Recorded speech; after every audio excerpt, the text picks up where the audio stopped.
Hi, everybody, and good evening. It is 8 o'clock.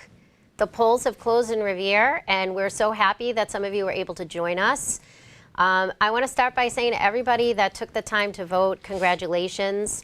It's the most important thing you can do for your community, and especially if you like someone, you don't like someone, you don't like something in your neighborhood, you like something new, this is the way you have a say. And so I always, when I host, I usually start with a quote. So I'll start with a quote by the one and only John Lewis that says, "The vote is precious. It is almost sacred. It is the most powerful, nonviolent tool we have in a democracy." And especially in today when things are so divided, these words are more important than ever. So again, thank you for joining us tonight. Congratulations to everybody who put their name on a ballot, everybody who believed in them and worked hard for them.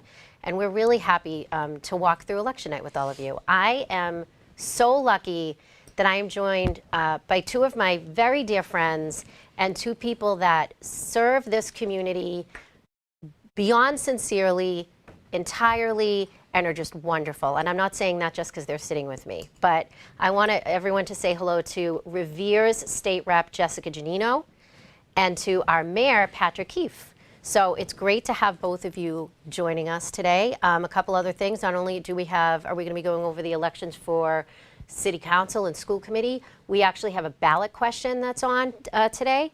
It's actually a non-binding question regarding marijuana, and it's to consider allowing recreational marijuana in the city. It's non-binding, so it will just give city officials a sense of the will of the people. So we'll just be watching this tonight and then, see what the future holds, right? So I'm gonna, we're waiting for results to come in as the polls have just closed. We also want to thank, by the way, before I forget, all the first responders and the Election Commission for all their very hard work. There's been a lot of work that goes into the integrity of these elections, and there's been a lot of new, if you went to vote, you saw all the new technology, which was pretty incredible to see. So that was really exciting. And I also want to thank everybody here at Cable, especially the one and only Bob Dunbar for having us today. And so, we're really excited to have everybody. So I will obviously start with Jessica, because I always go to my rep first. Sorry, I'm deferential, Mr. Mayor. I'm in the middle of a powerhouse rep sandwich right now, and I'm glad to sit around and watch and see these two bookends really take charge. Thank you. Well, so, Jess, we're excited for you. I'm so excited that you're my state rep. I say this all the time to you. But let's embarrass you for a few minutes, okay? So, you have been an elected official in Revere for 13 years. You first got elected when you were 19. So you were the youngest, not only woman, but person to ever get elected to the city council, if I recall. And I think you beat my dad's record from like 1960 or 19 whatever, right? So, and now you're in your third term at the State House. And let's brag a bit. 3 terms, and you are the vice chair of economic development. That is massive, okay? I was there for 15 years. It shows the trust and that everyone has in you, and it shows what a good person you are. And reputation and personality, it means a lot in that building.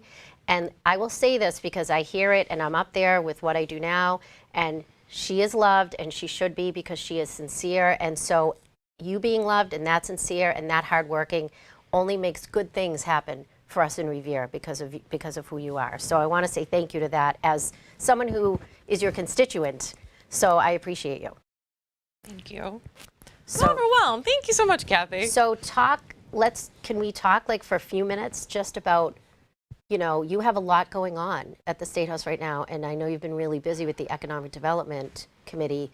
But is there a couple of things you want to highlight before then we go to the mayor and I get to embarrass him too? Oh, embarrass her. Well, sure, Kathy, and thank you so much for your kind words. And I think I'll start by saying being in Revere and representing the 16th Suffolk District specifically is such a great legacy for me, because to be the third woman in that role and to follow the footsteps of people like my cousin Rosalie and you and your dad, I think it's so important that when I walk through the State House and talk to colleagues, they're still talking about your dad. They're still telling stories about their service with him in the building.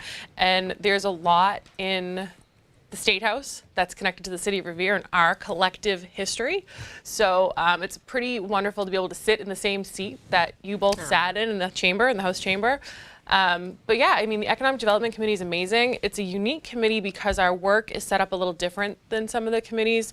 We have about less than 50 bills in our committee, but they're big bills. Huge bills. And we have a few hearings in the beginning of the first year of session. And in the second year of session, we'll do our big economic development bond bill. But numbers are rolling in.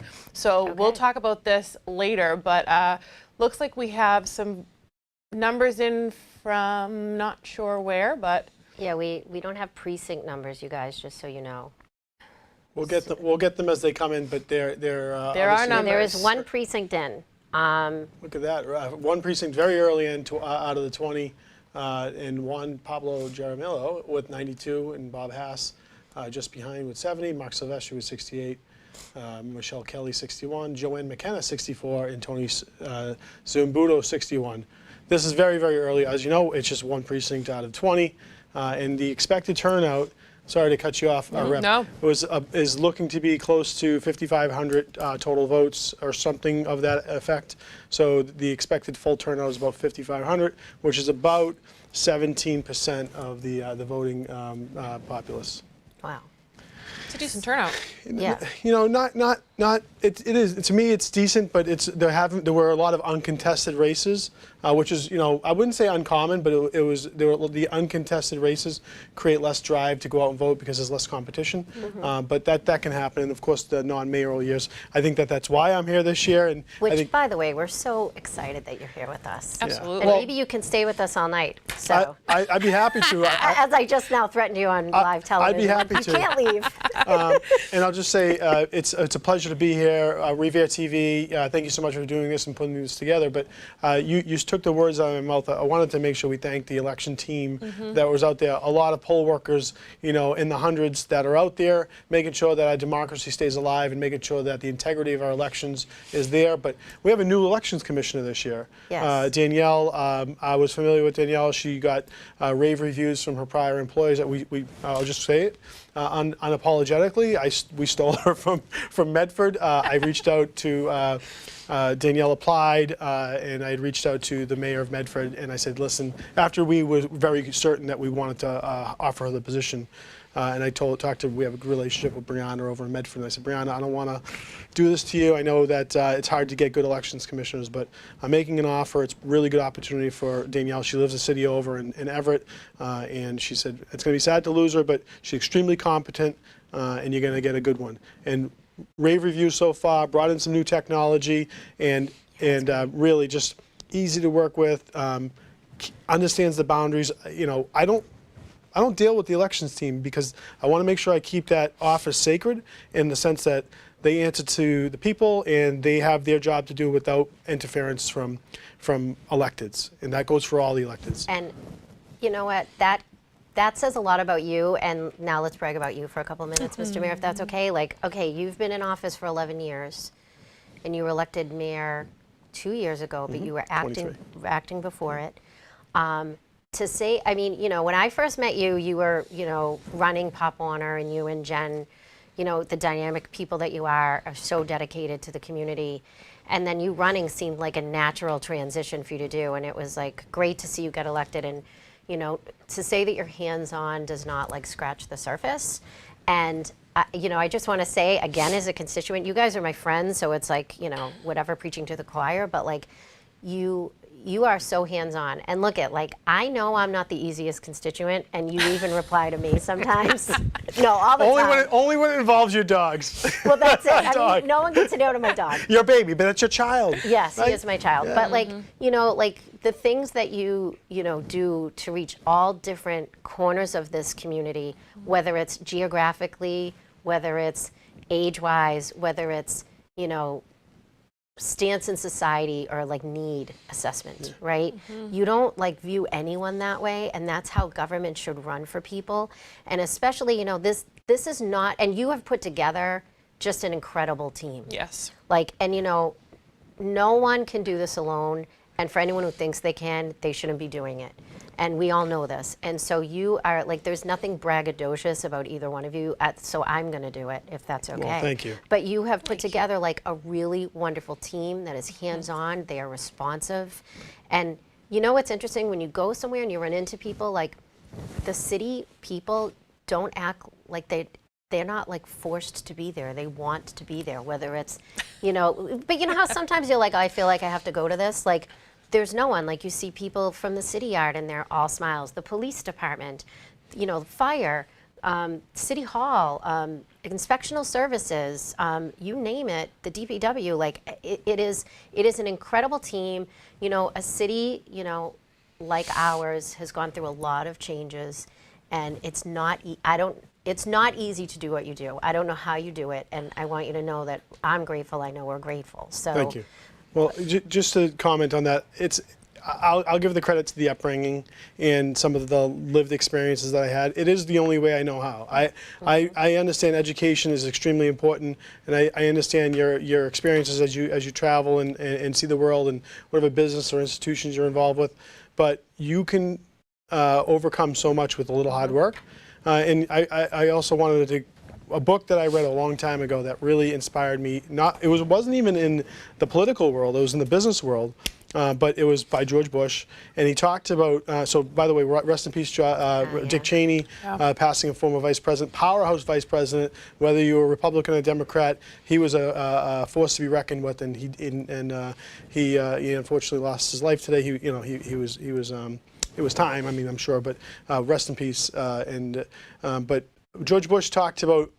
He was not afraid to admit he wasn't the smartest guy in the room when it came to every detail. So he said, I needed to surround myself with content experts on those areas. And I took that with me in the business world in my former life. And when I got into the mayor's office, I looked at it and said, you know, where am I strong? And where do I have weaknesses that I want to create, put really strong people around me so they can cover my blind side, but also complement me and complement the team. So we had a really, we didn't want all cookie cutters, and I say this all the time. You don't want to have 10 shortstops on a baseball team. no. You lose games with 10 shortstops because everyone wants the ball. Everyone wants to be the star. So you have to be able to have a first baseman, a shortstop, a center fielder, a couple pitchers. You got to be able to have that. So we've taken that, and it's the love of the city, much like the both of you, that you've grown up, you found love for this community, you wanted to serve in highest, and you saw leaders when you were younger. You grew up with leaders in your household, both of you, in different worlds, whether it was police and fire or just business people changing the landscape of Revere. When you obviously politically and seeing what was going on in your household every day, I'm sure you came home to it. You were born into it, and you saw how much of an impact your dad and your family had. For sure. So I have that same inspiration, and we all are kind of we're political geeks, so that's why we're here tonight. Oh my God, we're such nerds. Instead of putting our heads down and going to bed, but so. Speaking of nerd, right? So, like, we're talking, and the mayor, like, slides his phone to me because Abigail Spanberger, they just announced she won in Virginia. So, like, I don't know how many people are following all the national stuff, but we were talking about it before we went on air, like, oh my God, I gotta get home and see what's happening in New Jersey and Virginia. So, looks like we have. So this is five precincts, not we got 5 in, okay. Are we going to be able to find out, just for everyone in the room, like what wards are in? That would be great if we can find that out eventually. Okay, great. So it looks like Bob Hass, we have 5 precincts in. I apologize to everyone, we don't know where they're from yet, but we will be getting them. So it's Bob Hass with 677 votes. Then we have both Joanne McKenna and Tony Zambuto with 630. Then we have Michelle Kelly with 592. Juan Pablo Jaramillo with 578, Mark Silvestri with 551, Anthony Parziali with 358, and Wayne Rose with 304. Now, we have some incumbents running for re-election, which is Bob Hass, Juan Pablo Jaramillo, Tony Zambuto, Mark Silvestri, and Michelle Kelly. Joanna McKenna was the Ward 1 counselor, and now she's running at large. And then we have, I know Anthony Parziali and Wayne Rose have run in the past. So people who are no strangers to running for politics and being active in the community.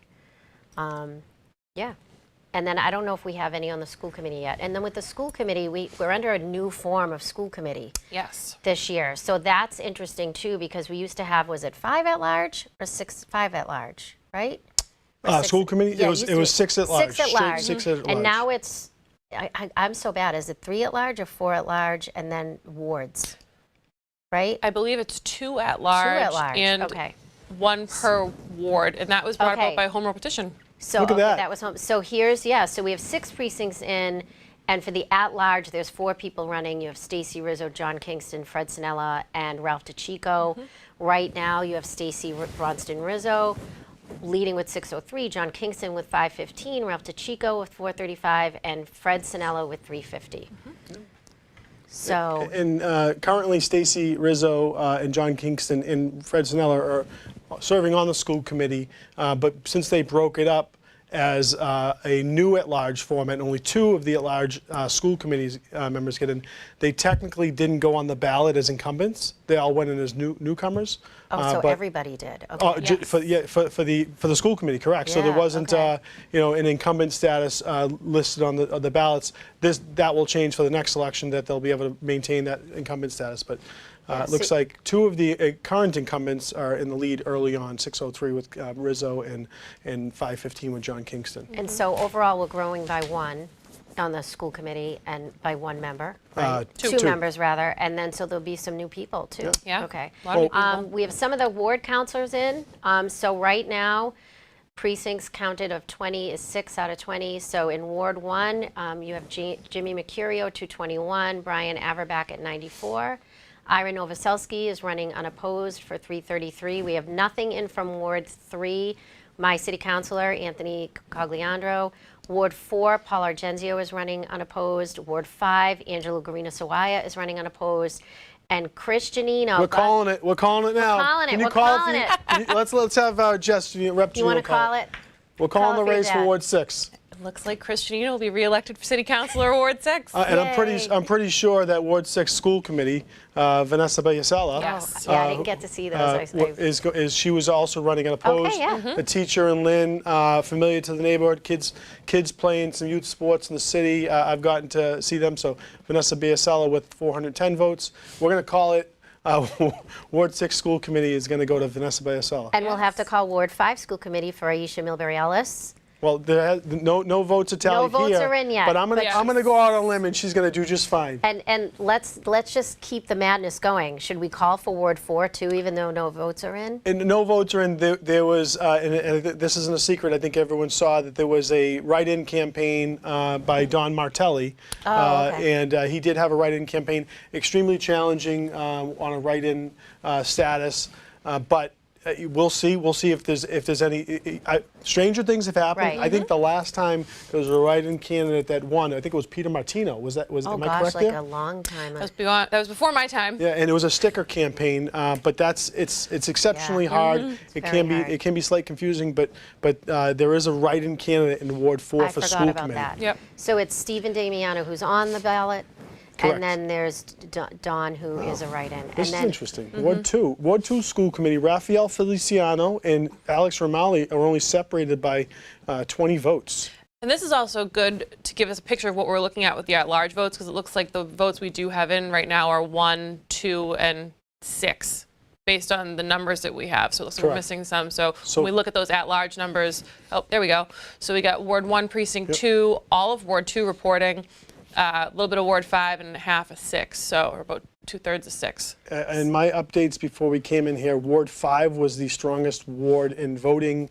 It was around 7:30 p.m. Wow. And, followed by Ward 1, and then Ward 6 and 4. So those are going to be some of that's going to be where you see the big changes, and when 5, 4, and 1 come in. But if all of 2 is reporting, that does mean that we can call Ira Novoselsky again Is all two? as Ward 2. I think it's safe to call it. Yeah, and then Alex Rahalemi, I believe, by 20 votes, wow. from what I remember. Yeah, I don't know if it's, I think another thing we should say is like anything we say here is not official yet. Correct. Until the election commission Yes. certifies that, and that won't be till much later within the next few weeks. They Yeah. wait for all the provisionals to be dealt with. There's even overseas ballots, not many, but the overseas military ballots, and I know my son was one of them, and they have to make sure that they get those in. And then they have to certify and do all their checks and balances, which is really important. But Yeah. if there's not a wide gap of if there's a big gap of separation, it's pretty predictable. But if it's within a few votes, And we're going to have some close races, I think, too. You know, there's been a lot of activity in Ward 1. Yes. And, you know, there's the at-large race for council is very, very active. Flip back to that And with the ballot. write-in in Ward 4 for school committee, you know, Wow. that might take a while to just tally Joanne those McKenna votes. is leading with 9 through as the incumbent Ward 1 councilor and running as an at-large city councilor, and she put a lot into it.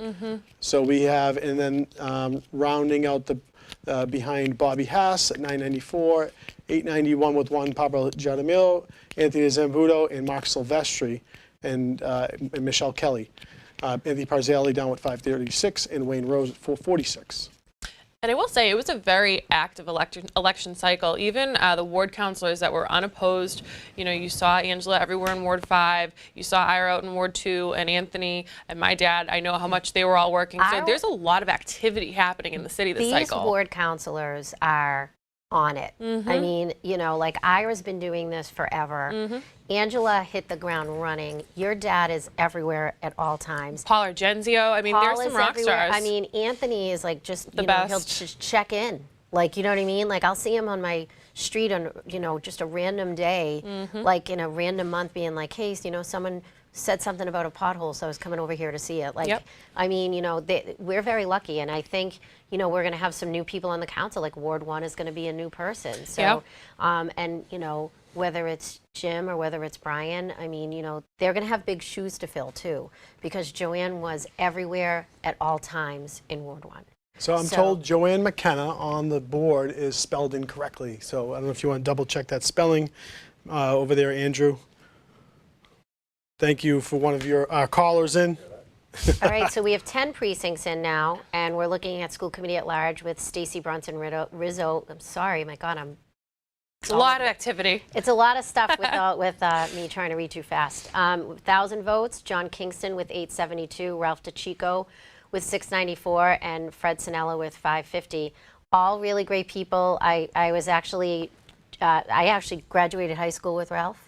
Oh, wow. And we were telling a story about Fred Sinella, who was my vice principal at the Wayland School forever. Mine too. And was, you know, one of my father's closest friends, and saw me at the hospital before my dad was born. So like I go way back, and John and his family, same, you know, they're all very, very good people who have incredible track records of service to the city. So And he does a good job up there. And I mean, I'm obviously on the school committee, so I might be biased, but I like the makeup of the school committee. It's really nice. It's a tough job. It's one of the you harder guys parts. have had a lot going on. It's a tough job, and you know, and as you know, it can be extremely controversial at times, but there's been a good balance, and I'll say that balance because not everyone is always on the same page, but we do come together.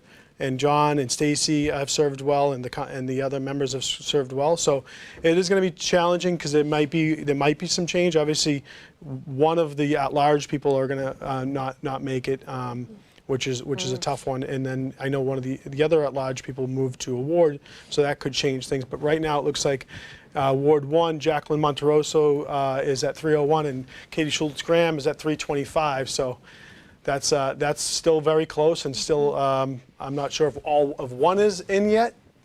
And there could be a recount with something that close too. So like, I mean, and talk about the Still past. waiting on waiting on precinct one. 3. Precinct So 3 Ward is 1, Precinct 3 is not in yet. So precinct 3 is gonna probably dictate it. We'll get that soon. yeah, that's really interesting. So we know all. So Ward 2, that is still at 20, and is all of Ward 2 is in. All of 2 is in. So Yep. if these numbers stay, Alex Rolimi is the winner with 189 versus Rafael Feliciano at 169, and that was close too. Yeah.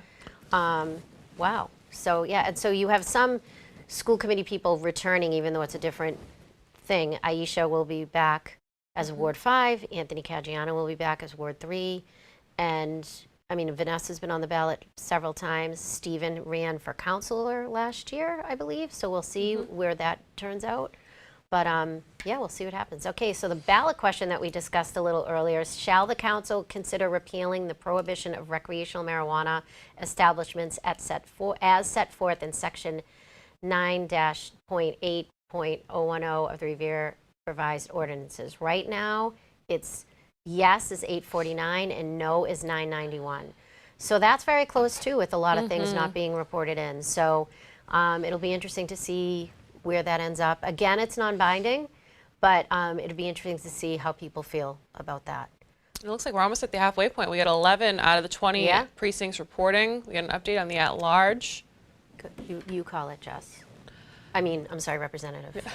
Well, our unofficial halfway point looks like Bobby Hass, the head of the pack, at 1409. Joanne McKenna at 1370 in second, followed by Anthony Zambuto at 1223. Then we got Juan Pablo Jaramillo at 1205. And that would bring us to the next. It's really close between Mark and Michelle here at the halfway point by 2 votes. 2 votes. Wow. Michelle at 1144. So it's going to be interesting to see how these next group of precincts, as they come in, shift that at-large race. I think we're going to have to let that simmer a little bit longer until we can really get a grip on how those numbers are going to shake out. But looks like for now, we know Ward 2 is final.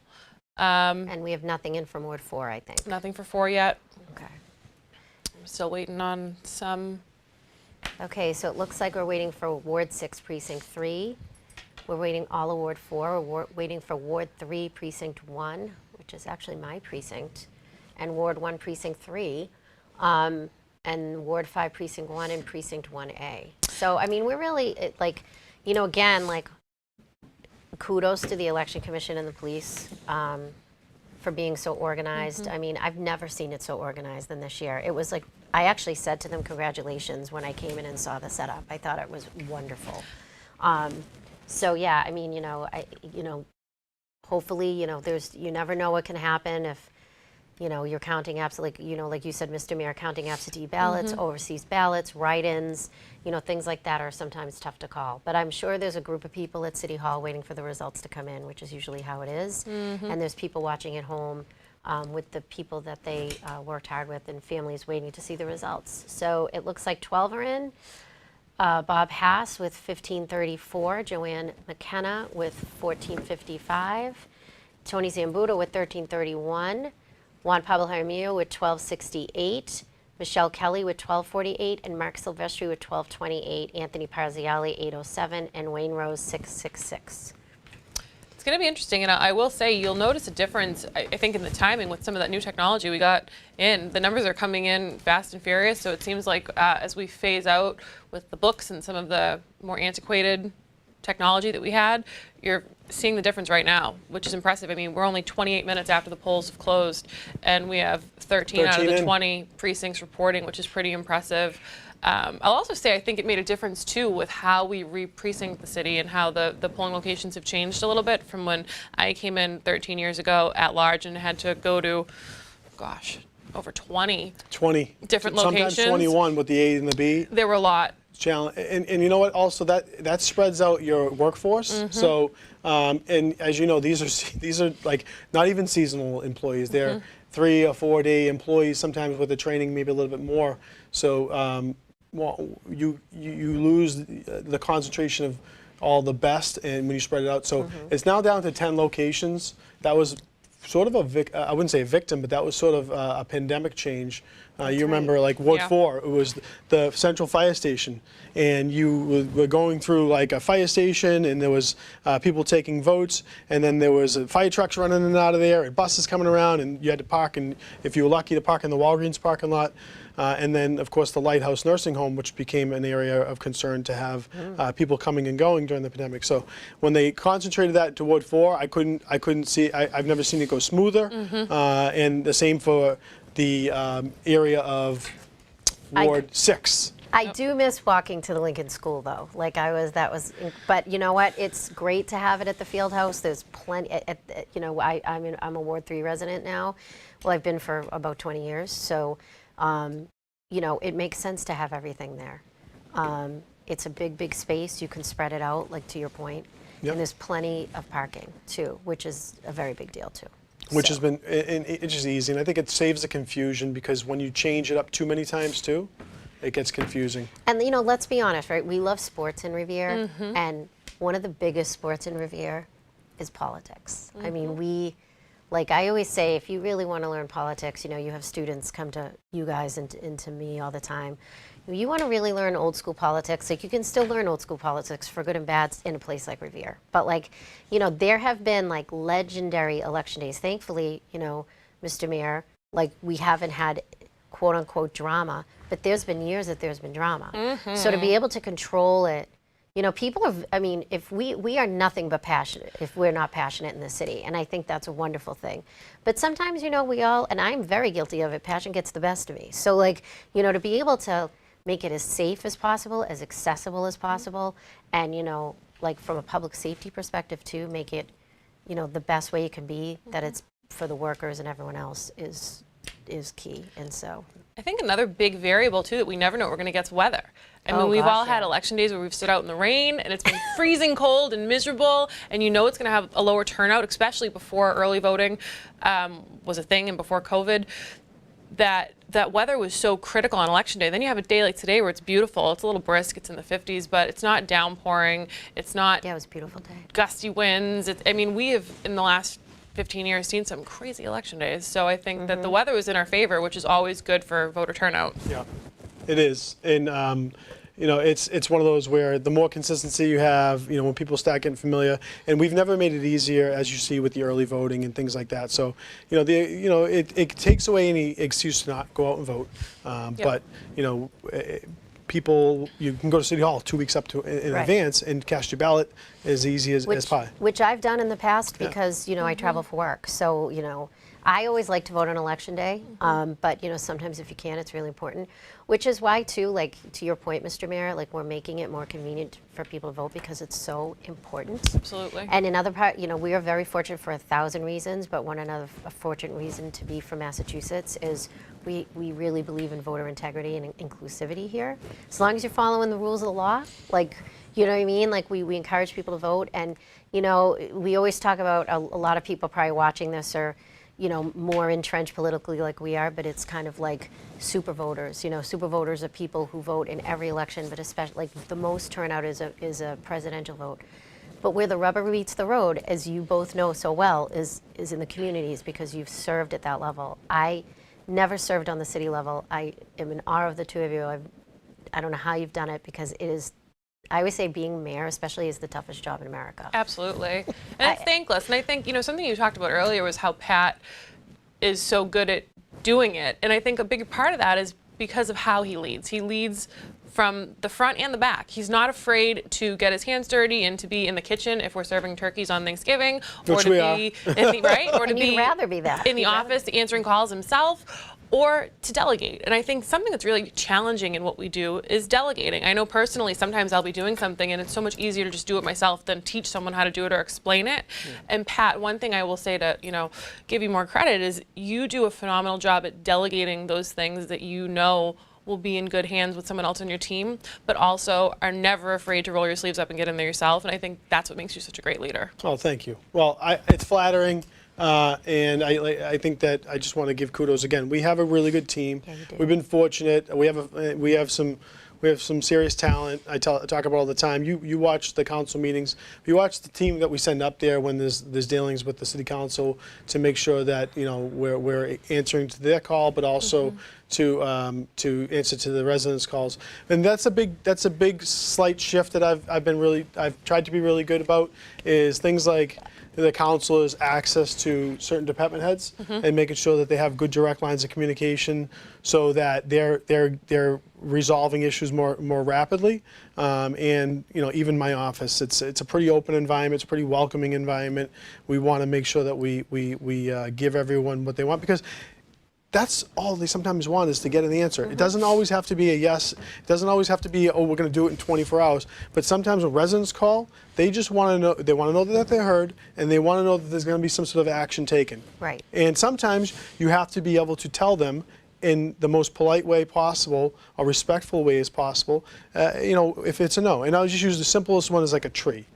We want to have the trees. tree theory. We want to have trees throughout the city. We want to have beautiful trees, and we know some of our trees are old, and we know some of our trees are, cumbersome, but we don't want to just take trees down. And it's hard to tell a resident, they think a tree should come down. We have an actual ward, and he inspects a tree, makes sure that it's alive and it's doing well. And if it's not thriving, if it's becoming a danger, then yeah, sure, we would want to take that tree down. But we don't want to do that. That's the last resort. So sometimes you have to explain to them, I know that the leaves are messy, or I know the roots might not be exactly what we want, and we changed what we plant so that they're different, and we change how we pave around trees.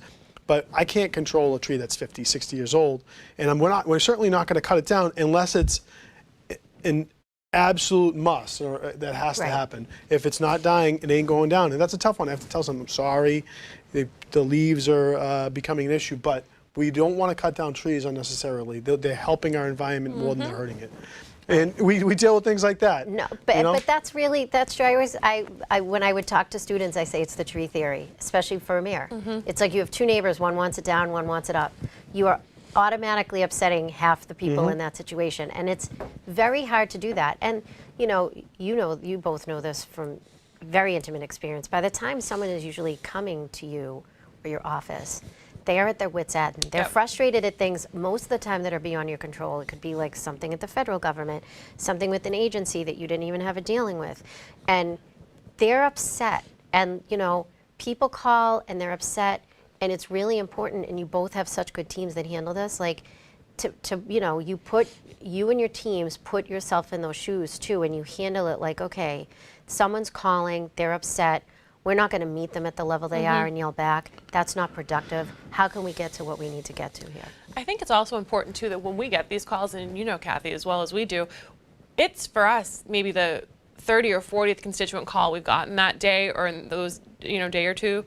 But for that person that's sitting in their kitchen, staring at the tree in front of their house every day, or every day when they back out of their driveway hits that pothole, that is their whole world. And as someone that, when my grandfather was alive and he was sick, and there was a tree on Malden Street that he could see from my kitchen window, that tree drove him crazy. And when I was younger, I didn't understand it. But as I get older and now see, okay, every morning when he sat there and had his coffee, he was staring at that tree and it was making him crazy. I understand when someone calls my office, because even though when I'm home and I'm running around and rushing to get ready in the morning, I'm not staring at the tree. Right. People that have been in that home for 50 years are staring at the tree. They're paying attention to that pothole. And that tree and pothole might be trivial to some. It's not trivial to them. Absolutely. And then let's talk about the other big things that I know you both handle, because we used to do the calls too, is, the heating assistance. Some of the stuff now dealing with SNAP benefits. Yeah. These things are live and die situations for people right now. And, sometimes all you can do is just listen, and sometimes you get creative. Like I know you talk to your colleagues to be like, how can we form a consortium or a working group to solve this, not just here, it's happening everywhere. And I know, Mr. Mayor, you work with all the other mayors. Yeah. You have very, very close relationships. I know you do with with Chelsea and Medford and Boston. Boston. We have such a tight network, and another great part of the job is being able to see and check and compare. We compare notes, and that's exactly what we do. If Revere's experiencing a problem, so are some surrounding communities. We got some Here we live go. candidates. Not to interrupt you, Mr. Mayor. Okay. We need some results so we know what we're talking about. Wait a minute. Am my eyes deceiving me? Do I see Councilor Ira Novoselsky right now? Oh, we can't hear you. No. Is that us or you, Ira? We can't hear you, I don't think we can Counselor. hear him and hear Bob, but I can hear him echoing somewhere. Yeah, we can't hear him and hear Bob. Hold on 1 second. Okay. This is the fun thing about live TV. Yes. All right, let's see. We can Wait a minute. in a second. I think it was us, Counselor. We can hear you. Can you hear him now? Yes. Okay, good. Wasn't that a phone commercial? Yeah. Hey, Counselor. It must have been you. Mazel tov. Congratulations, Counselor. Thank you very much. The numbers overall weren't great, but my numbers percentage-wise were excellent. I did over 76% of the That's vote. huge. That's huge. Congratulations, Count. 76%. Anything over 7 is dynamite.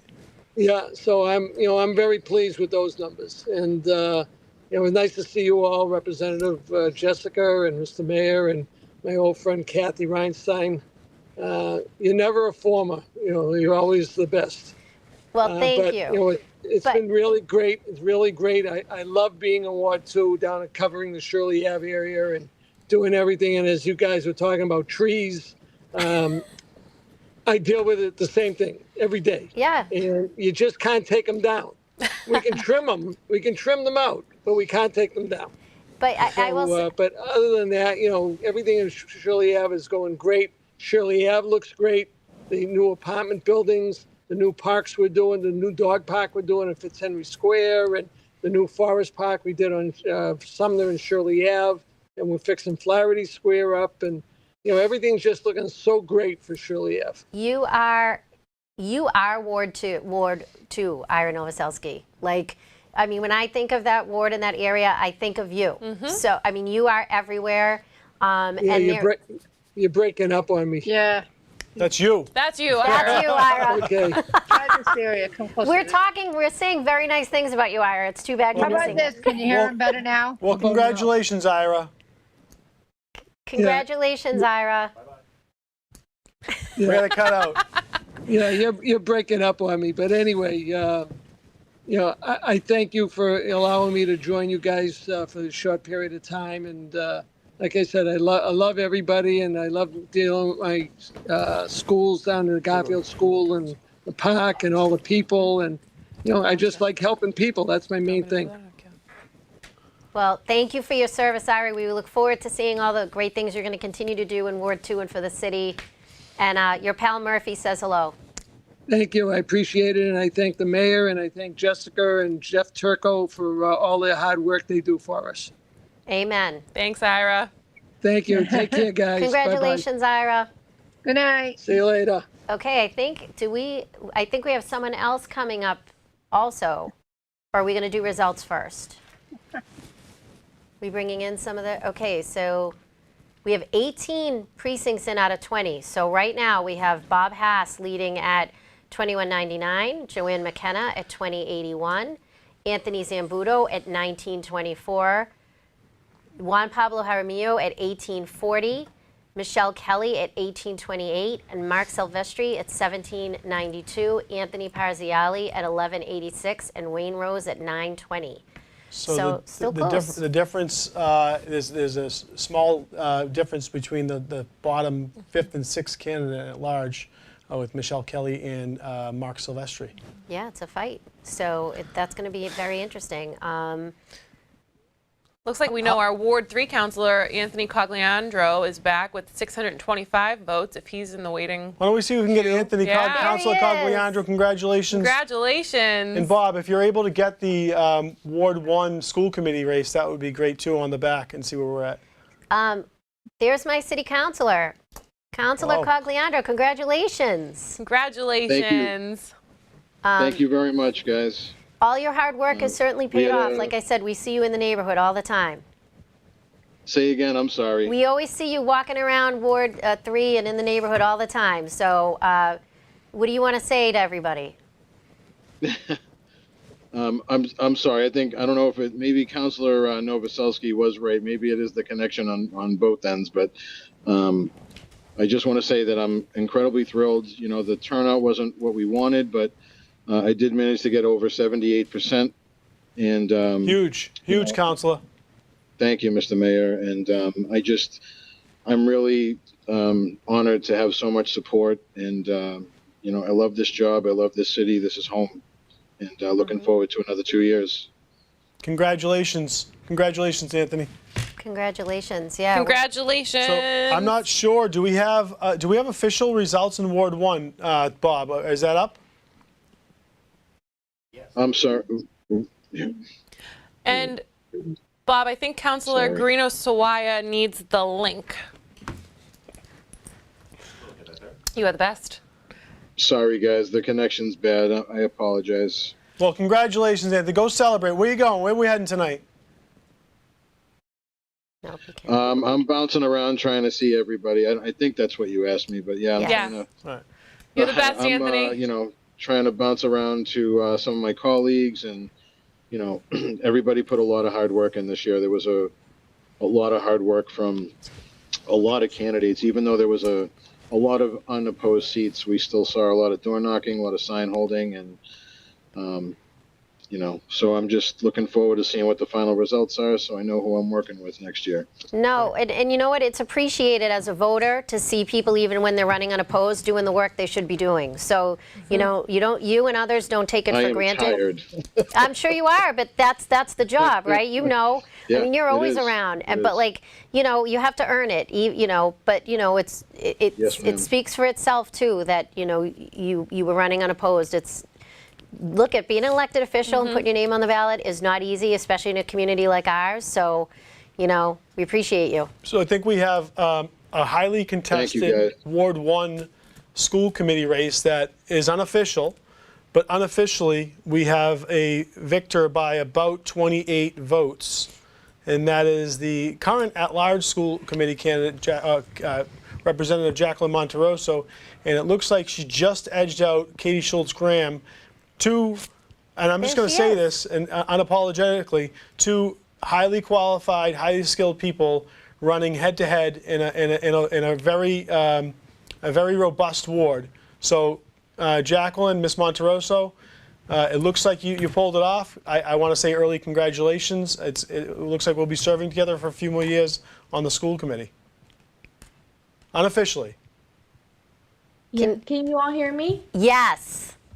Okay, great. We're trying to, I think I pieced that together, but my rule of thumb always is Revere TV lets me in, then my unofficial results are official. I just honestly, I want to thank the Ward 1 voters for coming out, for having your voice heard, that this is who you want to represent you and your children and our educators. I am so, so thankful to all our volunteers. We got to the point where neighbors were like, "We love you, but you have been at our door like 5 times. We'll vote for you. Just wait a few more days." So just thanks to my volunteers, my students, the parents, the community members who knocked, who called, who sent letters. A big thank you to all of my supporters from the state delegation as well, Rep. Janino, Rep. Turgo, Senator Edwards, to you, former Rep. Kathy Reinstein, and to all our unions that supported us, and of course to my husband. To do this with the newborn is not easy, and he has been my rock through it all, because those Beachmont Hills are no joke when you are Yes. canvassing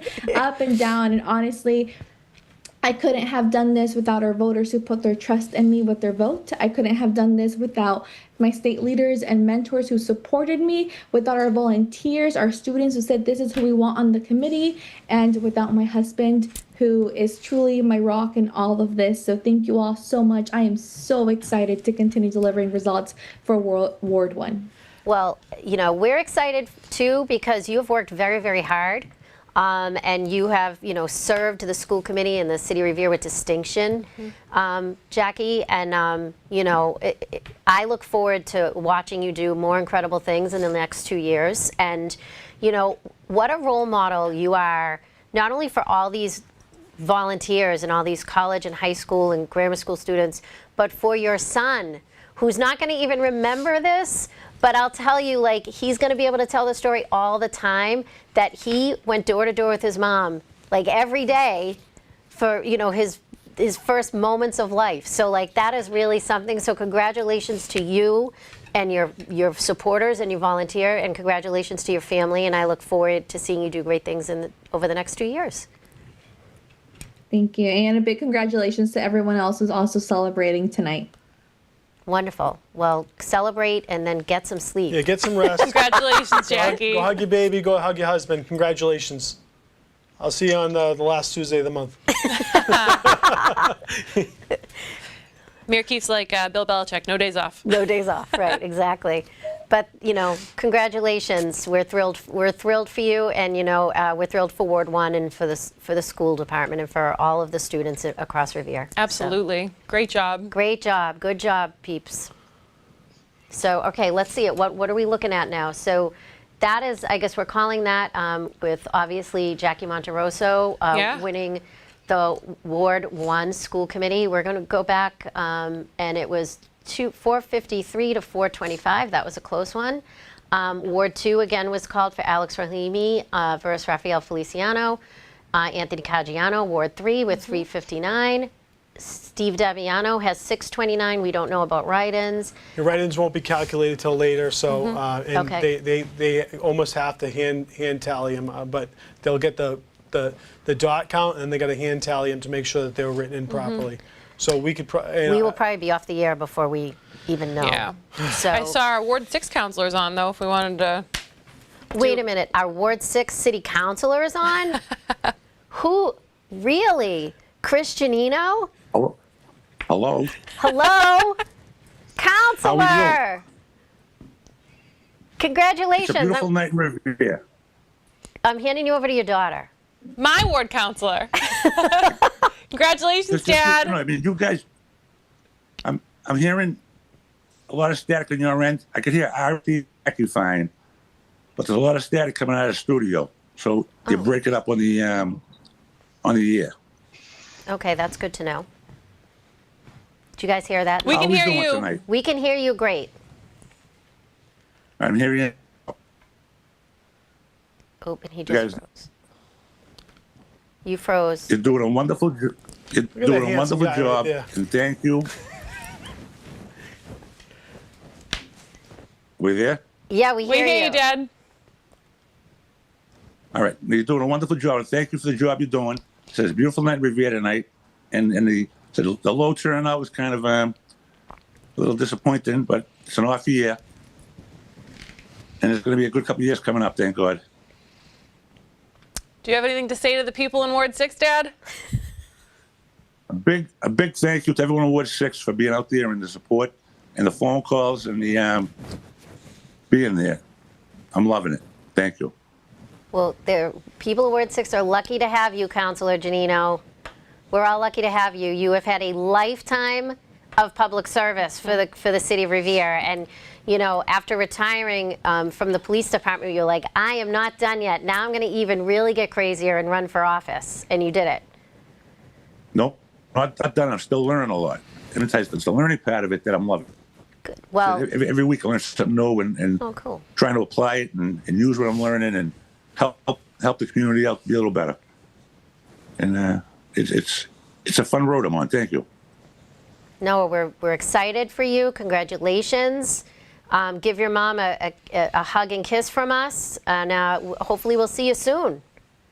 Yeah, thank you. We'll talk to you real soon. All right. Thanks, Counselor. Congratulations. And- Bye, Dad. You all keep up the good work and thank you. Have a good night. Love you, Dad. Bye. You know, it's interesting in our house because we never have an off year because the municipal elections are on odd years and the state elections are on even years. So my poor grandmother living with both of us just never gets a break because if Dad's not on the ballot, I am, and we're rotating. But I will say, I could not be more proud of him. And he couldn't hear me because we were breaking up. But it's hard not to get emotional. Oh, So- no, it's awesome. Okay, this is what I have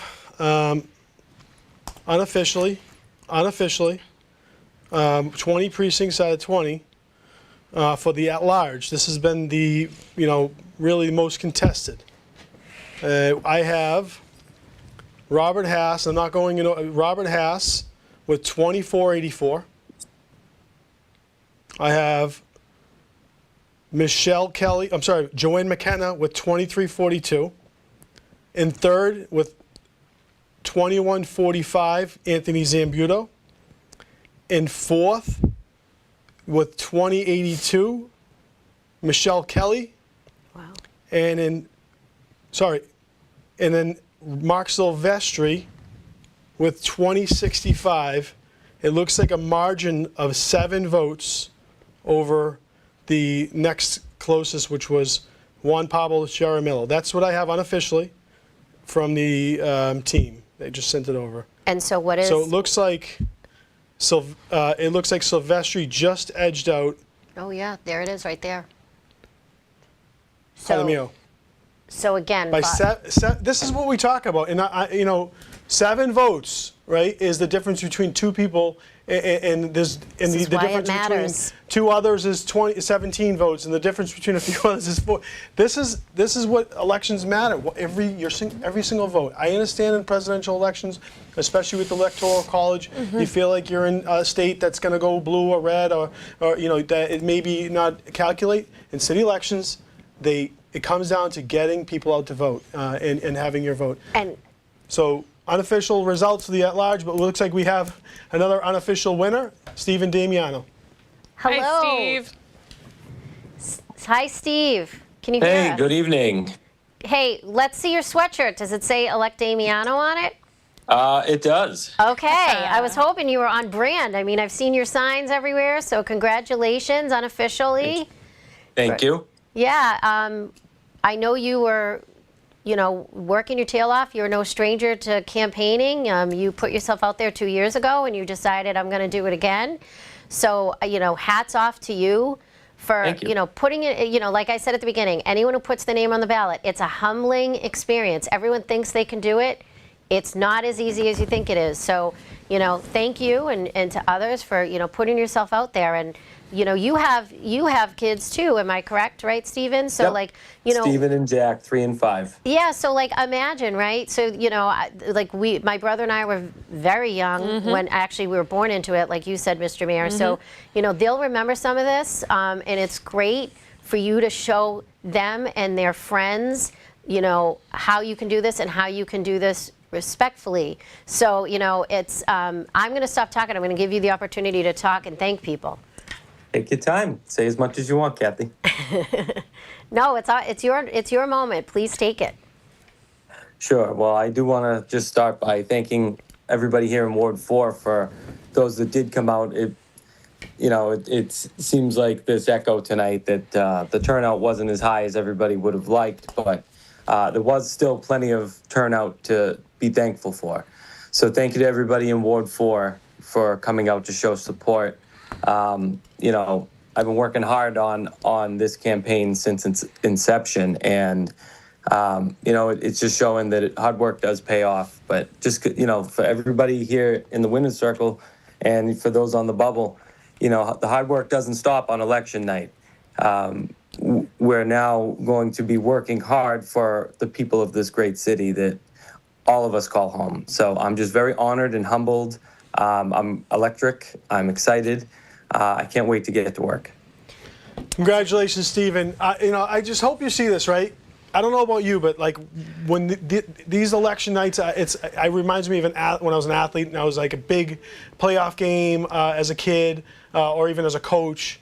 And I'm not on the ballot today, but I see people that I'm friends with. I see people that I care about. I see people that, even if I'm not friends with them, I see how hard they work for our community. And I have a relationship with them. And I get nervous and tense for them too, because I know how hard you work, Steve. You worked, right? And your literature is at my door, constantly. We live in the same neighborhood. You're in Ward 4. And I appreciate the work you've put in. And I know what it takes to win. And I also know what it feels like to lose. I've lost an election. I don't know about you. I didn't. I'm sorry. I have. Believe it or not, I lost my first election, but you went for it again, which was important. But everyone across the city, you know what they said? Yeah, that happens. You always lose your first election. And I was like, no, as I'm crying and weeping about my loss, I was like, no one told me this when I got in, that I should expect to lose. But it's very common to lose your first go-round, especially maybe not being as recognized citywide. So it's a tough feeling to have. It's not fun, but it's also exhilarating when you put in the work and you come out with a victory. So congratulations, Stephen. I'm proud and happy for you. And Stephen, Thank you know you, what? Mr. Mayor. You reminded me too, when you were saying, it's not just election day. The work is every day. My father used to say, your next election starts the day after election. And it's not just about the election. You said it perfectly. We've talked about it here. It's about the work, and it's about the want to help people in the community. And you and I remember had several conversations, but it was right after the last election, and I remember you said, I'm going to do this again. And there's a lot of people to your point who say, oh, I'm one and done. People always say you learn more from from the challenges, you're faced with challenges. Sometimes your defeats are what you learn from the most. And we've all had those and we'll continue to have them. It's about how you handle it. And, it's about not giving up. Like, not giving up means you really are invested in this community. So there's you and so many others that continue to do that. So thank you. And we're very excited for you. My pleasure. Thank you all for being there, and thank you, Revere.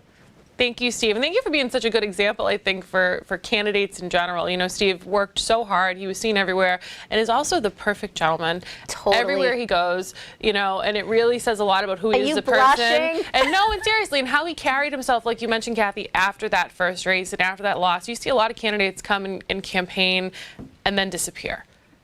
Steve was there. He was present. He was involved. In a positive way, not in a way of, I want attention, I want to be on TV, I want people to know me, but in his own genuine effort to be involved and be active, that happened naturally. Right. And I think that's something so beautiful in this when you see that happen to people that really care, which there are several people tonight. But Steve, you are a phenomenal example of everything when it happens right and when you do things the right way. So congratulations. We look Thank forward you, to Jessica. watching you work. Means a lot. Yeah. Now get to work now. That's right. Already on it. I know you Notebook are. handy.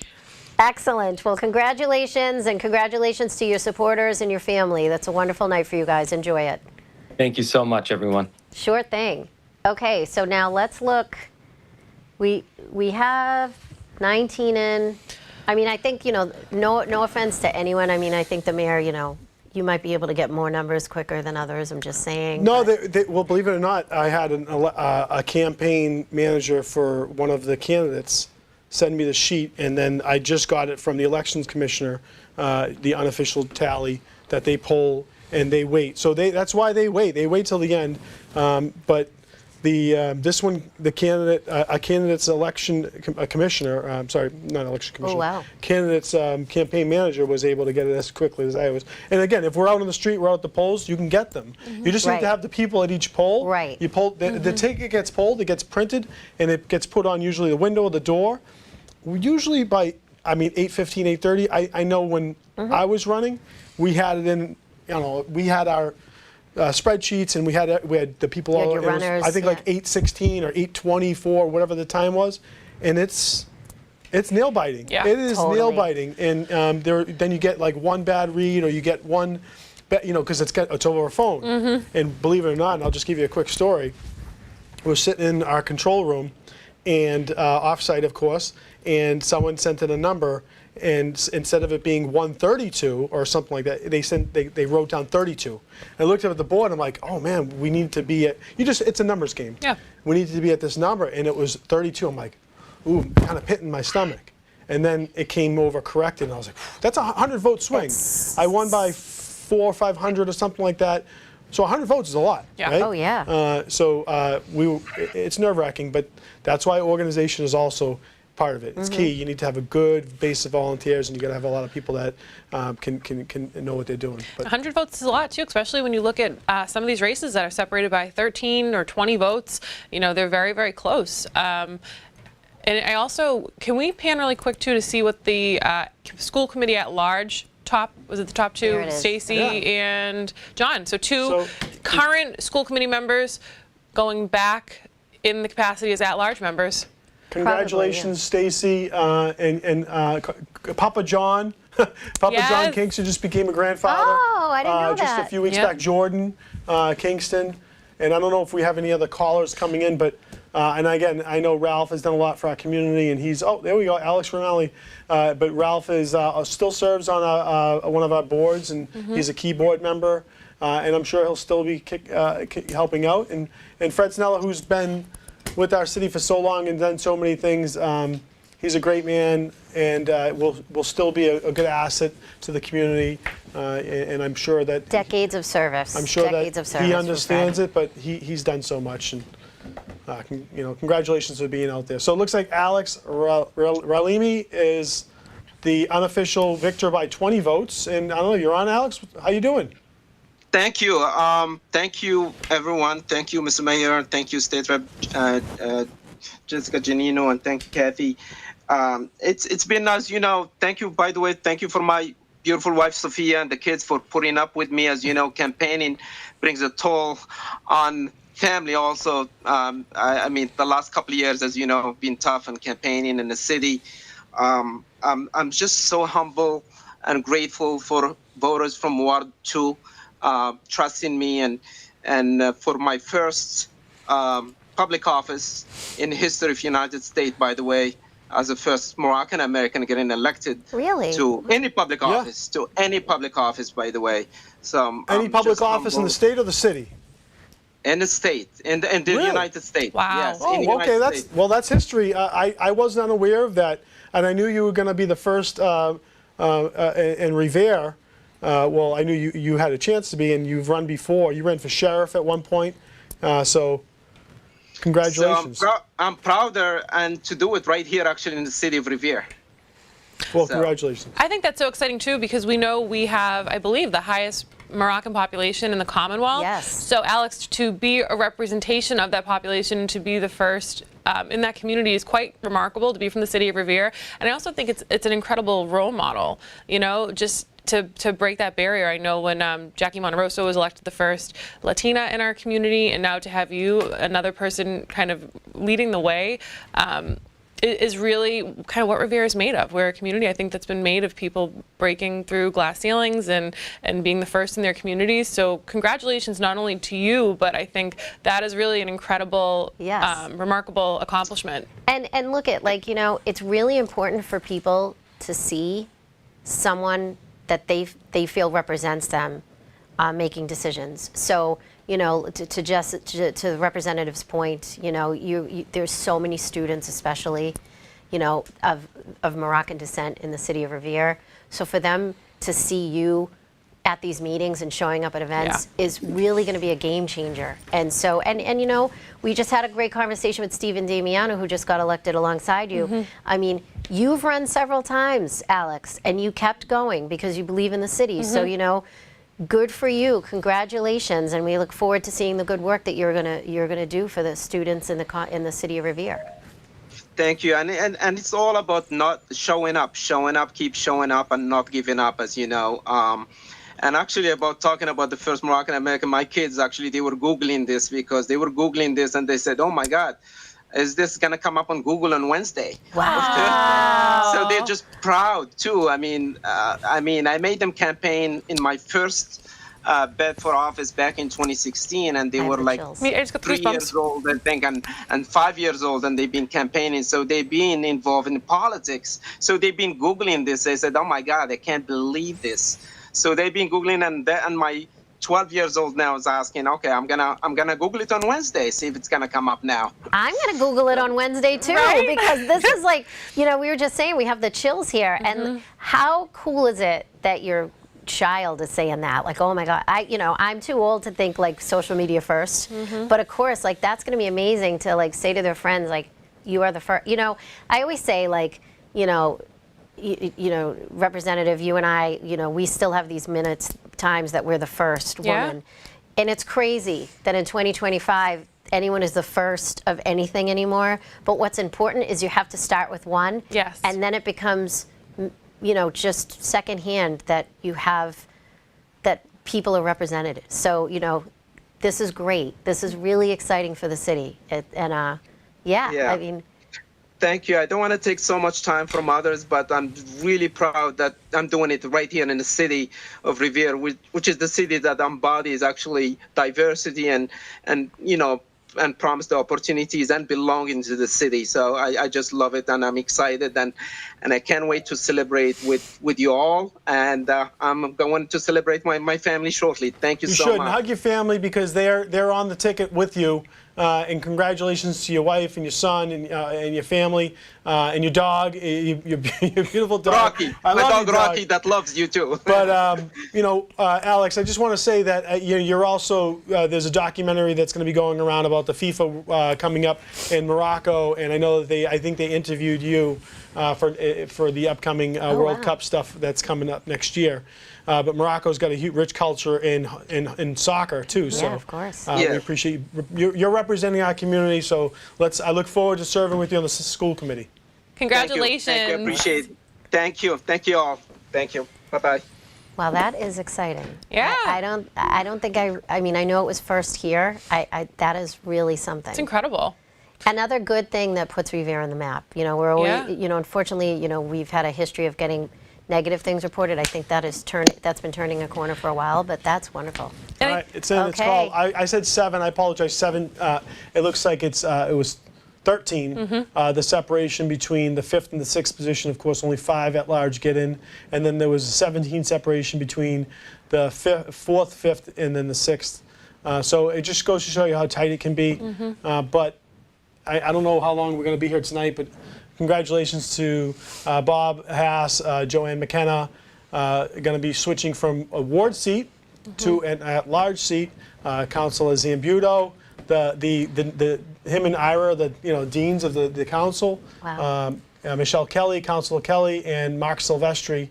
And it's a tough one because I know that there's always someone that didn't make the cut, and I know that it's a tough night. So we're proud of you serving our community, and I'm sure that we'll be hearing more from you in upcoming elections and/or just participation in our community.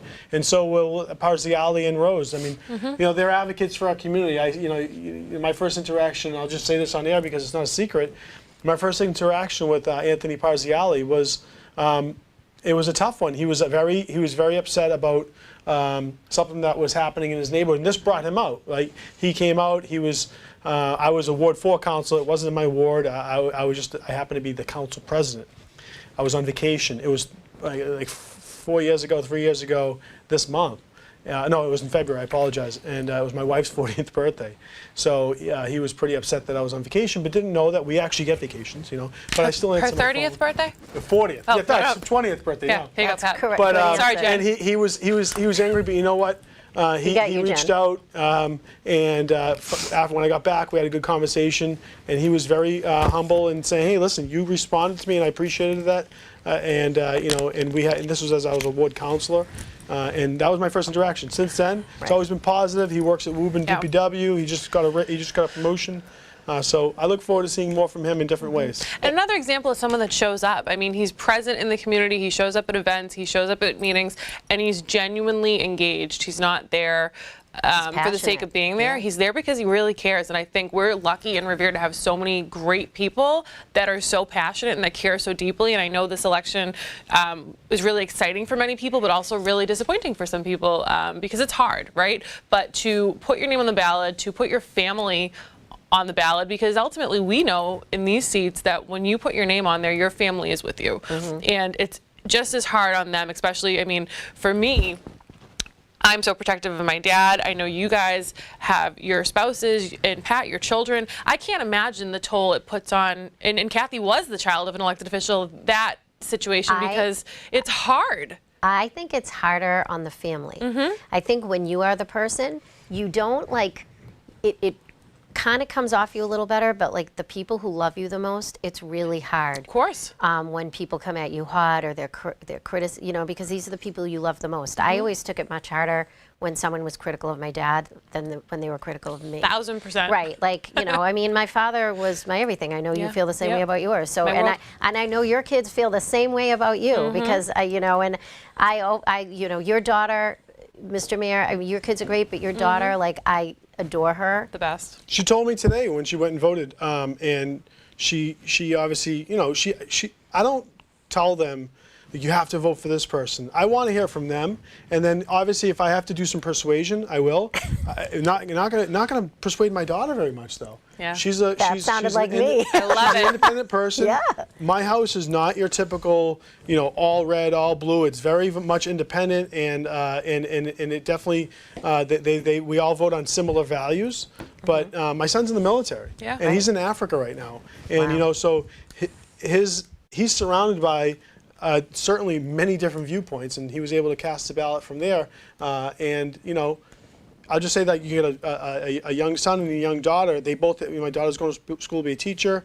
Her values have a certain. I guess they're different, right? They're different than a kid in the military in Africa, and I think it's because their experiences that they're going through in life right now. I have obviously my experiences, and they've changed. When you were 17 years old to where you are now, Totally. Obviously you think they've matured, and and, Life and experience. exactly. So I remember my dad would say, he'd approach it because he knew us too. Like he knew you couldn't tell me anything, right? So like he still can't, right? So but he would say, "How about this person?" And I'd be like, "No, I don't like the way they spoke to you this time, and this time." Absolutely. Well, listen, And I have I an was just Italian. like- I have an Italian mother, and I can tell you right now. And I also have an Italian wife. She's the best when it comes to making sure that she'll hold it back. But you don't want to be insulting to people. You don't want to be disrespectful. You give the same respect that you get, and it's as simple as that. But I know what it's like if you upset someone's child and how they feel about that, and they don't forget it. It's tough. Well, It's tough especially to forget. girls with their dads, man. Do not pass go. Do Oh, not collect 200. I'm with you. Yeah. I'm with you. I have It's a the daughter. I'm best. with you. Look, speaking of counselors with children, wonderful young man. Well, I shouldn't say young, but he's young. He was my intern. Younger than me. He was my intern at one point. Counselor Argenzio, Ward 4.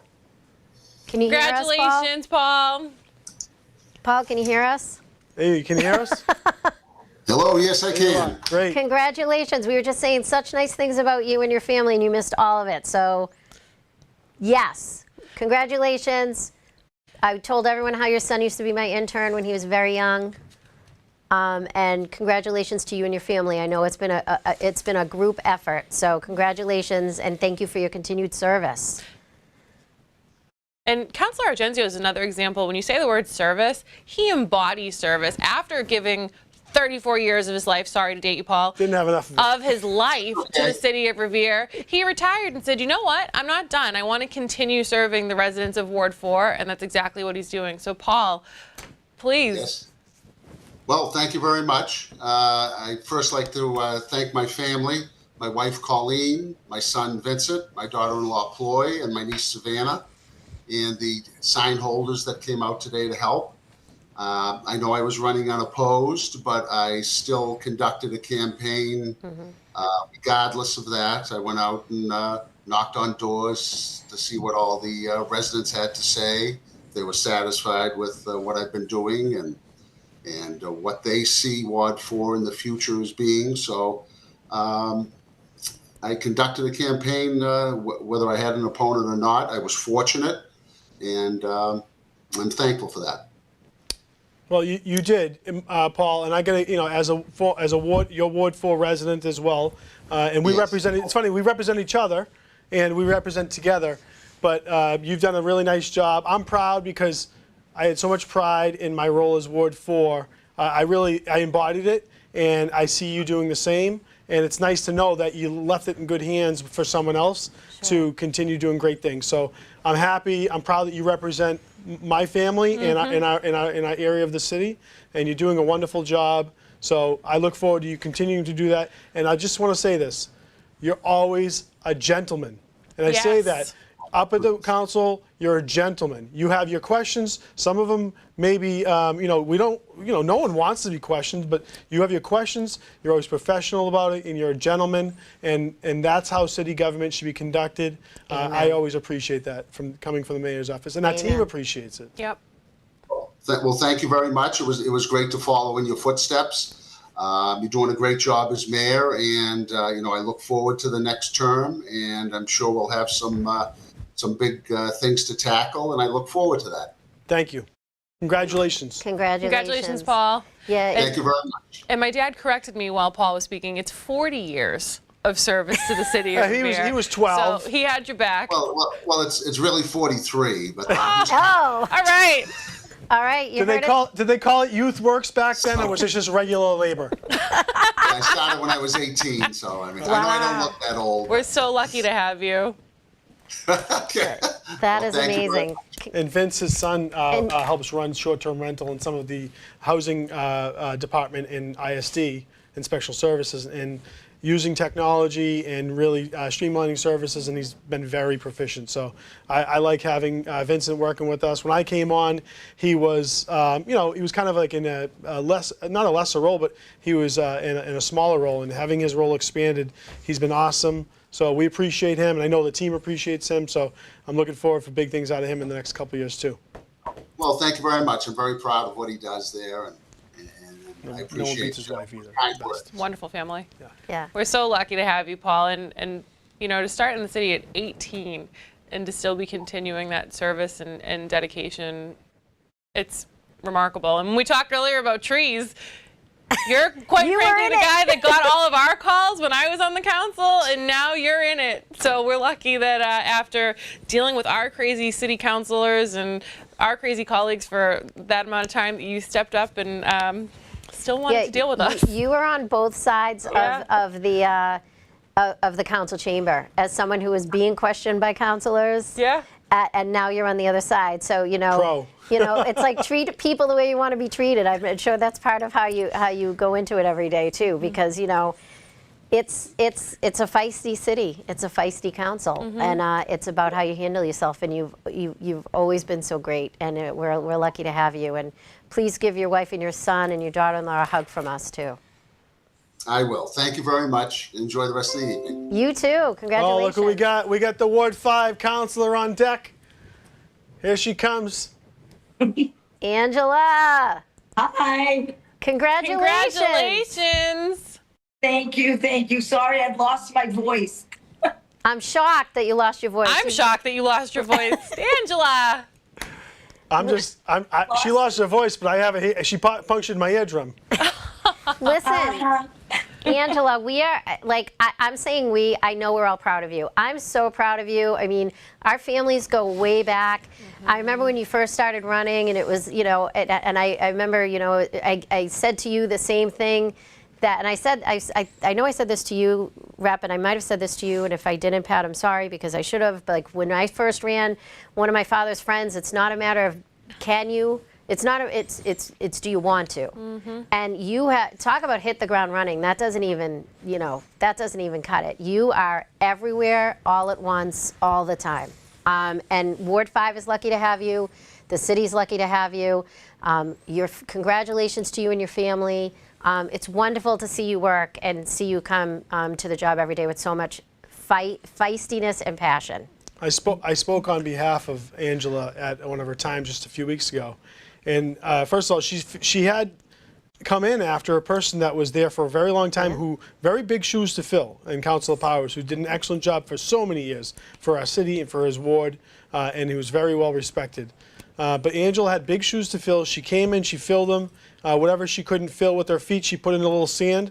But I equated her to we all had, whether it was PTA or sports teams or whatever it may be, or experienced it when you were kids, is that PTA mom or that team mom that you said, hey, I need you to go get me like 2 cases of water, and can you help us get like 3 raffles for the team party this month. Angela would come back with a truckload of water and 20 raffles. So she's an overachiever when it comes to supporting what she believes in, and that's what I love the most about you, Counselor. So congratulations, you're doing a great job. Thank you so much. I really love what I do. And as you know, I love helping people. And that was my goal. My goal was to help as many people as I possibly could. And honestly, you make it easy, Mayor Keefe, honest to God, because I love working with you, because you're there for the entire council. Your door is always open. You're there for the people. And to me, that makes our job so much easier. If I have an issue in Ward 5, I know that I can call Mayor Keefe, or I can call any department head.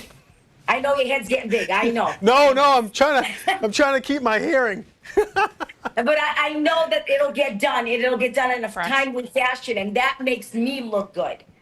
Yeah, agreed. That's what makes me look good. It makes the city look good because you're fighting for your city. It's such a so good it makes the partnership. city look good. This is a win-win for everybody. It makes the city look good. You're looking out for the city.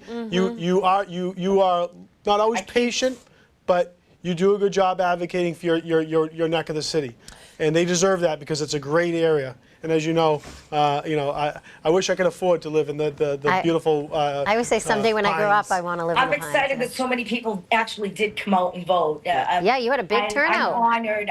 I'm humbled, and I'm honored to have as many people in Ward 5 to come out and actually vote for me. It's amazing, and I love you, Jessica, and I love you, Kathy. We love you, too. Angela. And can we just talk about, like, you brought... You guys are such great role models to me. You always have been. But can I tell you, you're my role model when it comes to Halloween. I have never seen anyone bring a Halloween game and a karaoke game like you, girl. Like, I've seen all those incredible costumes at all the different schools' trunk or treats and the city's trunk or treats. You come like so... Like, I don't even know. You're at a whole other, I mean, you do this on the council and you do this for your ward, but even with Halloween, you're on a whole other level. Like, I don't even know. Like, you're like, that's incredible. And on top of that, and on top of everything that Angela does. I have to get into costume. She had The kids love it. You had 4 for Halloween. And they were all What I amazing. have to do. So it's just, I love my city. I love everybody that's in the city. And it's just, I appreciate having this opportunity to serve. And thank you so much for having me on here. I barely can hear what you're saying, so I apologize if I'm not answering something that you're saying. But I can't really hear anything. Okay. You can watch it later, Angela. That's go okay. celebrate. Send our best to everyone. Yes. Congratulations. Congratulations. You know, Angela really is one of those full circle moments, too, when we talk about everything that she's accomplished, not just in Ward 5, but citywide. We talked about Alex Rahalemi being the first Moroccan elected. Angela is not the first Italian elected. However, when you see what she accomplished for Italian Heritage Month last month and what she did for the city of Revere, she's bringing back a culture that I think we lost in the city, translating Italian on Revere TV and doing so many wonderful things for our community. So this is what we talk about when we have people that are really all in. And speaking of all in, I hear Councilor at Large Tony Zambuto. I see has tomatoes. joined. That's all and I know. I see tomatoes. It's making me hungry. Tomatoes. There's Tony. And there's Lenny. Lenny! Lenny and Tony in one shot. Tony, we love you, but we love Lenny. Yeah, we're so happy for you, Tony, but hi, Lenny. Tony! Tony! Congratulations, Tony. Congratulations, Counselor. Can you hear us? Yep. You had great. I'm sure you must be very happy with your numbers. You had a great turnout, Tony. Congratulations. I want to thank everybody. Let me first thank my committee. They're the hardest working committee in the city. I'm going to try to mention a few names. I start with my campaign manager, dear friend and campaign manager, Diane Santoro. Hey!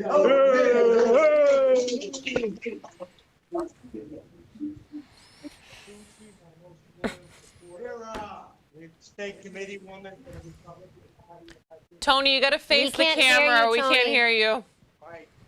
My videographer and producer and all around great guy, Jerry Kelleher. Real protector.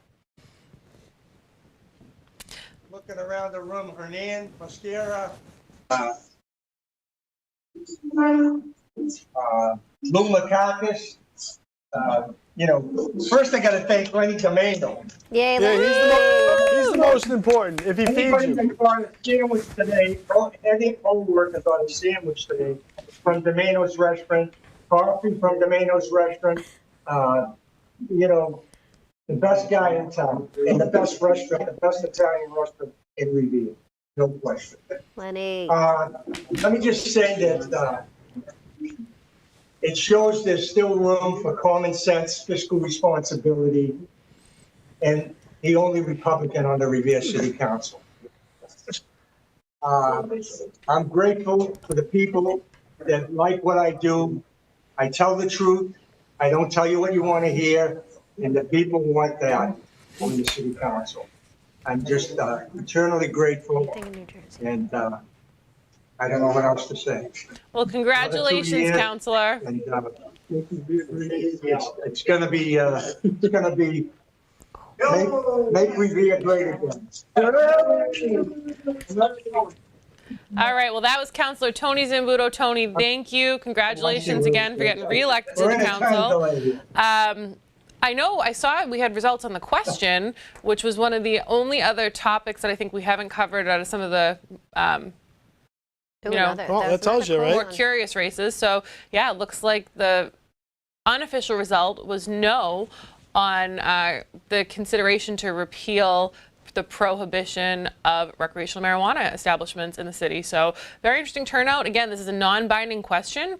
So all that will do is give the new city council members next year something to talk about and kind of get a temperature check on where the city's at for this issue. So again, this is why questions are important. And I'm curious to see, as a political nerd as we all are, how many blanks, how many people didn't answer the question, because that'll also give us a gauge. With 3,500 or so votes, 50, so over 2,000 didn't submit the question, which is fine, but it tells you that's what they're saying. Yeah. And it's one of those where questions, some of them can be extremely confusing, especially on the statewide ballots. And you know they're 3 pages long, and you know they're written by some advocacy group out of California, or and they can be really challenging.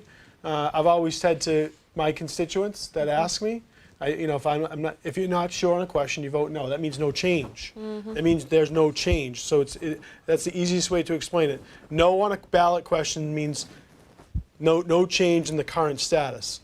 Yes on a ballot questions means there's room for change, whatever it may be. There's something that you want changed. So if you're happy with the way things are for a ballot question or the context of the ballot question, you vote no. And that's how I've always been taught. I don't love the amount of ballot questions that are happening now, because there's too many outside groups that are trying to. They are funded so differently. And they're super PACs out of all over I'm not a fan. I'm not a fan of a lot of ballot questions, especially on state ballots, because I think that they're tricky, very tricky, and you got to really read and do your homework. I would say we do this for a living, and I would say this all the time. Like it was hard for me to sometimes decipher, and sometimes, like you said, a yes is a no, and no is a yes. Yep. And those are by design too. Right. So they're meant and to it's trick whoever you. really raises the most money wins on those too. A lot of times they are, you know, and so this is. And like even when something is implemented, like it's difficult too, because the legislature will always get a ton of grief from it, because they have to then kind of make it that it's implementable. So like I always think of like I don't think you were in or I was in when cannabis was voted in. I don't think you were not in yet, and I was out.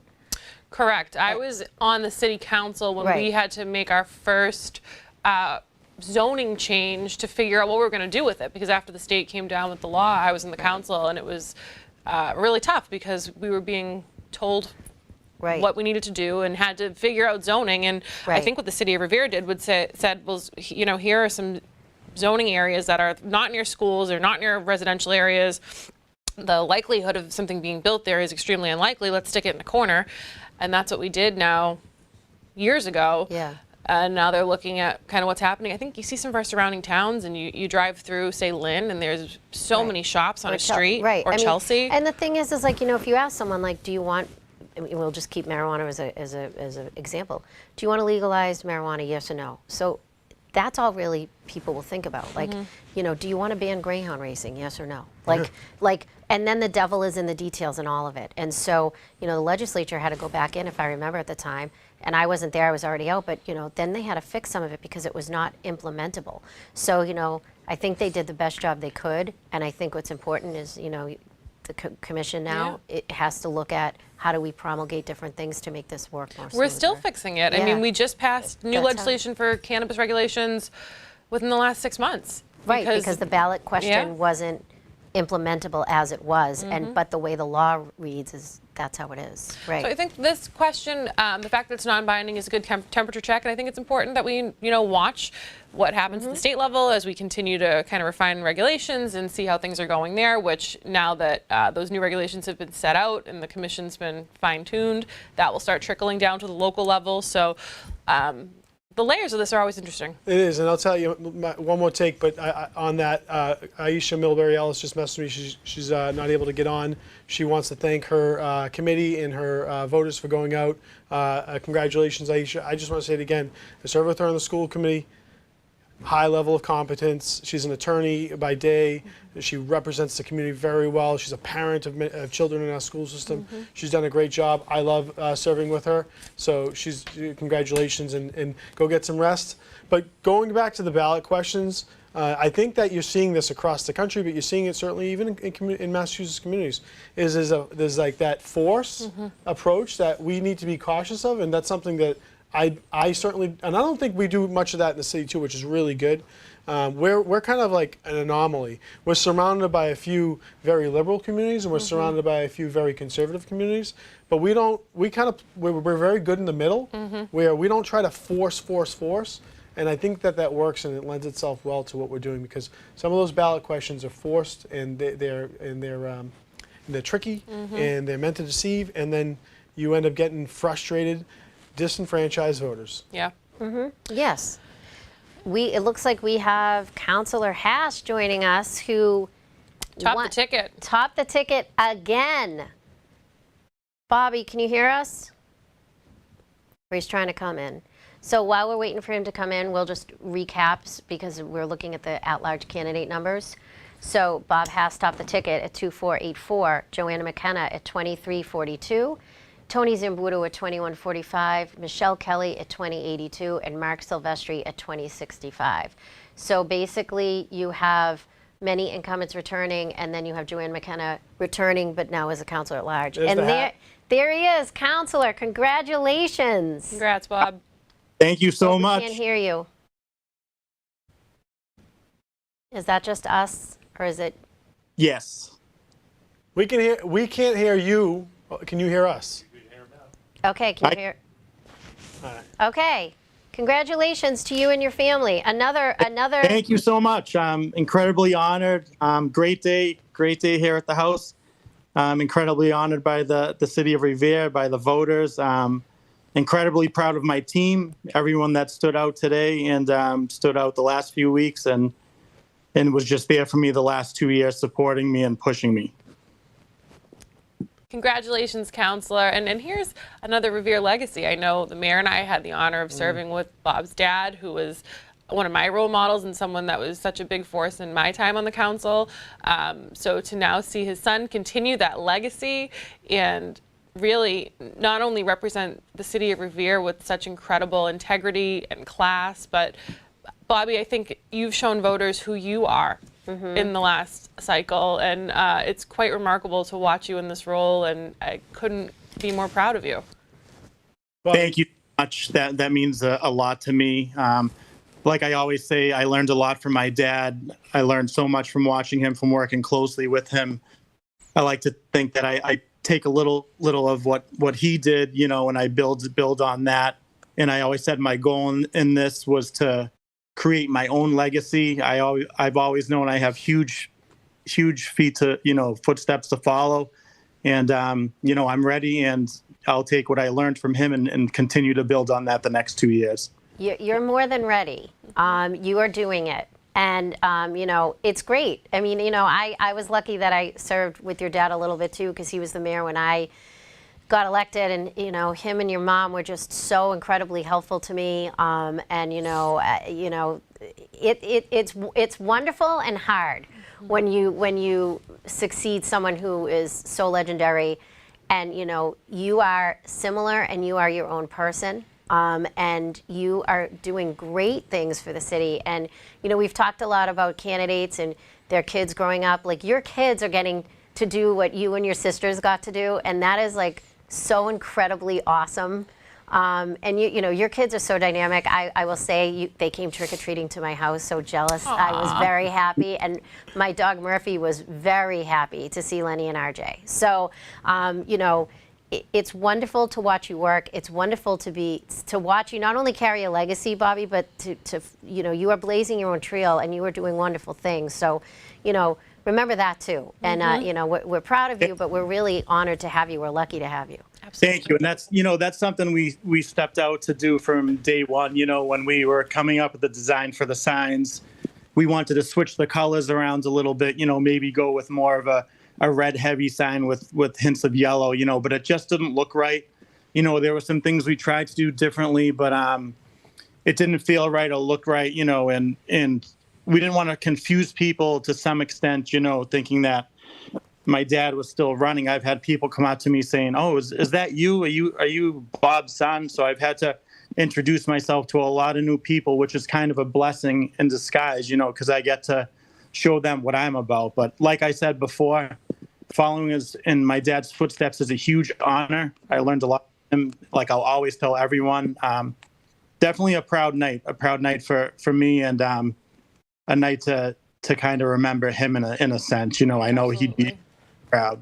Bob, you should He be would be proud. very proud. And Very. serving next to your father, we both learned from your father too. Just like you said, you did. I mean, certainly you had much different experiences, but I was able to come on, and I say this as genuinely as possible. I love my father, and I'm much like you love yours, and I look to his guidance. Still, I'm fortunate to still have him, but I was able to serve next to your dad and Councilor Guanasso, right next to me, and they were inspirational. They were kind. They were honest, and I needed their feedback because Absolutely. I didn't know what I was doing up there. I knew what I wanted to do, and I knew what was good and bad, but I didn't know the procedures. I didn't, and they helped me immensely in that first year. That I was so thankful. So you have a wonderful family. I saw your mom out at the polls today, Juanita.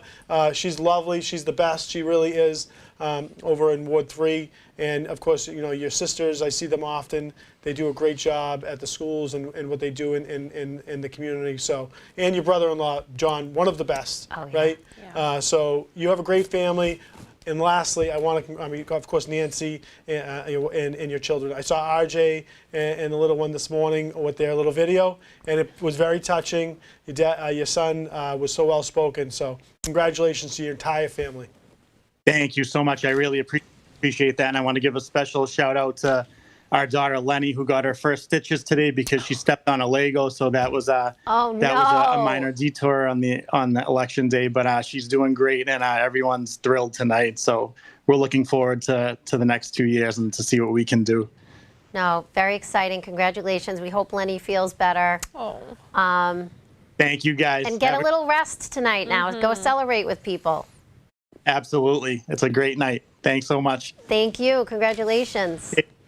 I'm not sure. Are we winding it down? Are the viewers going to sleep? Do we? Do a final wrap up through the numbers and call it a night. Okay, so we're going to just go through a review of the numbers. I know we just did it with Council at Large. We'll do it again, but the 5 councilors that will be sworn in the new year will be Robert Hass, Joanne McKenna, Tony Zambuto, Michelle Kelly, and Mark Silvestri, unofficial. And then Ward 1 will be Jimmy Mercurio. Ward 2 is Ira Novoselsky. Ward 3 is Anthony Cogliandro. Ward 4 is Paul Argenzio. Ward 5 is Angela Garina Sawayo. And Ward 6 is Christopher Janino. Anyone else want to do any of this? Good. Good. I will do the Madam school Rep? committee since our mayor chairs it. So again, school committee is going to be different because it's a new format, but we do have some current members that'll be reelected in these new positions. So there's 2 current school committee members serving in their at-large capacity now, Stacy Bronson-Rizzo and John Kingston. Congratulations to both of you. And now for our new ward-based seats. So again, going from 6 to 8 seats, we have Ward 1 school committee woman Jacqueline Monterosa, our current vice chair of the school committee. Ward 2, the first Moroccan elected official in the country, Alex Rahalemi. Ward 3, Anthony Caggiano, who is currently a school committee man and also our state vocational school committee man. New Ward 4 school committee or now not candidate, but school committee men, Steve Damiano. So he'll be new to the committee, one of the new 8 seats. Existing school committee member, but new to Ward 5 seat, Aisha Milbury-Ellis, and new to Ward 6, Vanessa Biasala. So it's going to be really great to see how that shakes out with the new formation of the school committee next year. And again, the recap on the ballot question, Mr. Mayor. So the non-binding ballot question was more of a poll, and it showed that the voters of Revere decided that the things should stay the same as far as recreational marijuana sales in the city of Revere, and they voted against repealing the ordinance. So that's non-binding, but I think the council over the next year or two we'll have good data to work off of, and it may be something that they just wish to scrap thoughts on. But again, that's going to be up to the council, and it looks like your voices were heard. So I hope everyone enjoyed it. I think this was a great show. I mean, I don't know, we can run it back next year because there's We going to had be some fun. I don't know about statewide anyone stuff. watching us, but we had fun. Well, you're on the ballot next year, right? Yes. I'm on the ballot next year, so I won't be here next year, So- but I'll be here on odd years, hopefully. Okay. Well, Yeah, I don't think we do. We only do these on the city years, I think. Well, who knows? You're Right. right. Because the state ones are hard to statewide are a little Yeah. tougher to pull the numbers. But either way, this was fun. Yeah, it was Appreciate great. having And again, can we thank everyone at Revere Cable for doing all of the hard work in the back? You always keep us honest and you keep us moving. We really appreciate all the hard work you all do here. Again, thanks to the Election Commission and all the election workers, and to the police, and to everyone who put their name on the ballot, everyone who held signs, everybody who loves them. And I really want to thank our wonderful state representative, Jessica Giannino, and our fabulous Mayor Pat Keefe for joining me tonight. I had fun, and I don't get to hang out with you guys as much as I like to, but this was really fun. And I want to thank all the viewers at home for joining us. And don't forget, there's going to be another election this time next year. So if you're not registered, register. And if, start making a plan now to vote. As Barack Obama just recently said, if you're upset at something, don't boo, vote. So please vote. Please keep voting. Thank you, everyone. Thanks to the residents of Revere for their passion. And we hope you all have a great night. Good night. Good night.